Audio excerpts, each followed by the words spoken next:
विद्यार्थियों, पिछले सप्ताह हमने संविधान के उद्देश्य का ये नागरिक शास्त्र के पाठ को पूरा किया था, जिसमें मैंने आपको सब बताया था कि संविधान के उद्देश्य का कैसे होती है। मगर उसके पहले हमने जो इतिहास का पाठ लिया था जिसका नाम था कि स्वराज्य की स्थापना। तो शिवाजी महाराज ने स्वराज्य की स्थापना कैसी की, शुरुआत में उनके साथीदार कौन थे, बस शुरुआत में उन्होंने कौन से किले को जीता था, उसके बाद में उनका किस प्रकार से आदिल शाही के साथ में संघर्ष हुआ। सबसे पहला उनका बड़ा संघर्ष आदिल शाही के साथ में जो हुआ, तो आदिल शाह ने जो उनका जो शक्तिशाली सरदार था आदिल शाह के दरबार में, जिसका नाम था अफजल खान, उसको भेजा था। मगर प्रतापगढ़ पे शिवाजी महाराज ने उसके साथ में मुलाकात करने का निश्चय किया, मगर अफजल खान ने वहाँ पर शिवाजी महाराज के साथ में दगा फटका करने की कोशिश की, धोखा करने की।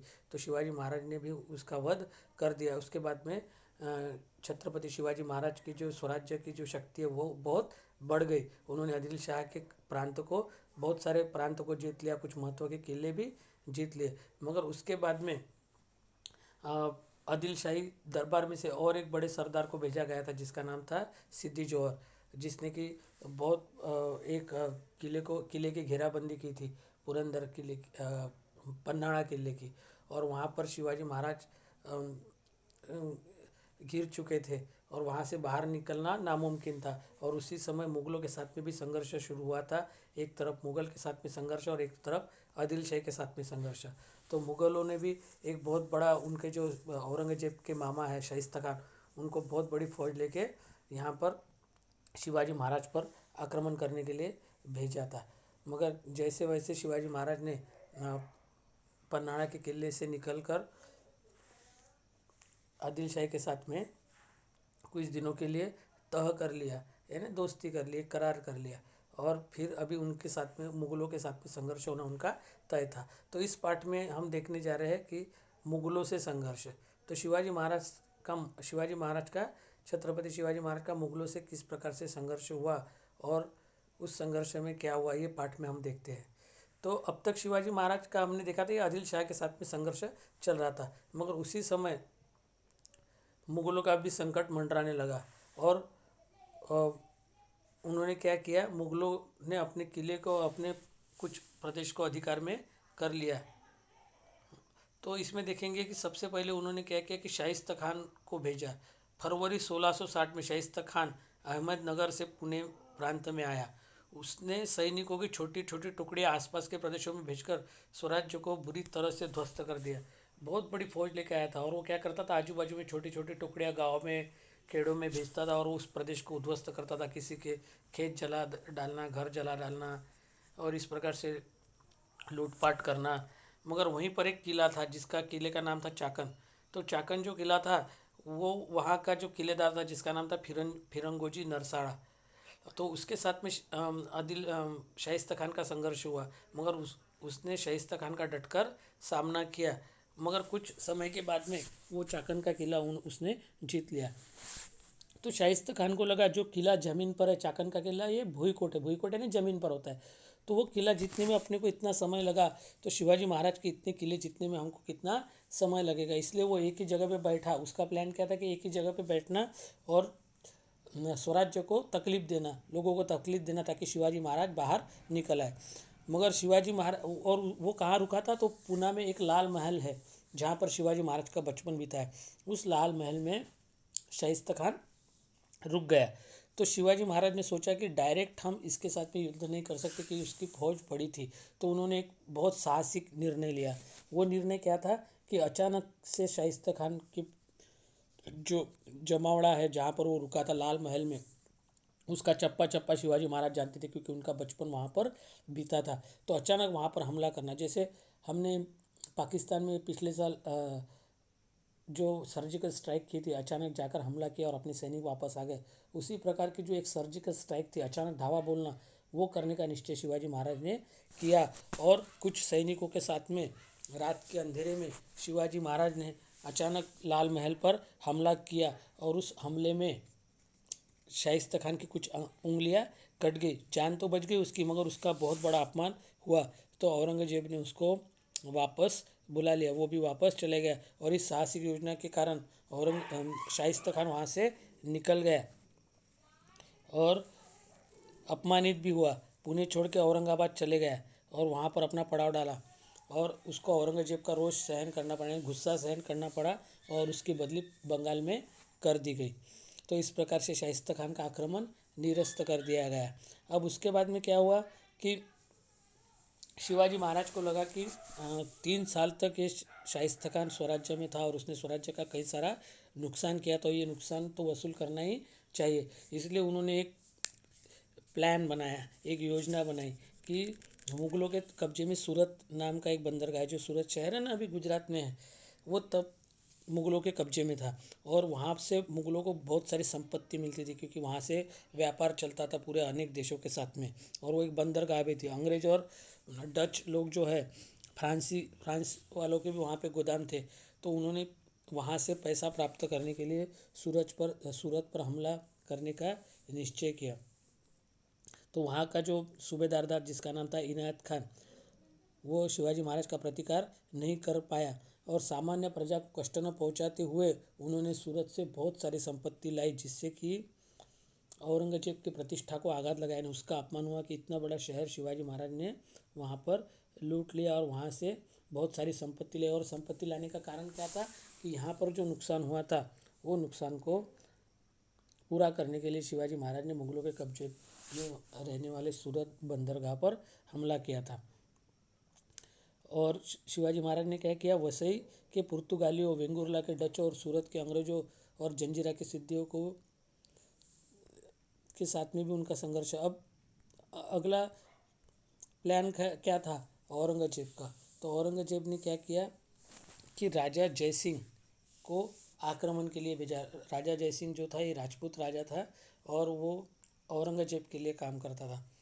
तो शिवाजी महाराज की बढ़ती गतिविधियों पर अंकुश लगाने के लिए औरंगजेब ने अपने पराक्रमी अनुभवी सरदार मिर्जा राजे जयसिंह को भेजा। जयसिंह पुणे पहुंचा तो उसने शिवाजी महाराज के विरोध में सभी शक्तियों को संगठित करने के अपने प्रयास को आरंभ किए। उसने सबसे पहले क्या किया कि शिवाजी महाराज के विरुद्ध जो जो लोग हैं वो सबको इकट्ठा करो। उसने गोवा, वसई के पुर्तगालियों, वेंगुर्ला के डच को, सूरत के अंग्रेजों को और जंजीरा के सिद्धियों को सुझाया कि शिवाजी महाराज के विरुद्ध नौसेना अभियान चलाए। जयसिंह ने शिवाजी महाराज के अधिकार वाले को किले को जीतने की योजना बनाई। स्वराज्य के विविध भागों में उसने मुगल सैनिकों के टुकड़ों को भेजा और उन सैनिकों ने स्वराज्य के प्रदेश को तहस महस किया। शिवाजी महाराज ने मुगलों का प्रतिकार किया, मगर मुगलों की शक्ति बहुत थी और मिर्जा राजे जो जयसिंह थे वो बहुत अनुभवी और एक होशियार सरदार थे। तो दिलेर खान ने पुरंदर किले को घेर लिया। पुरंदर किले के किलेदार तब थे मुरारबाजी देशपांडे। उन्होंने वीरता की पराकाष्ठा की, परंतु वह वीर गति को प्राप्त हुए।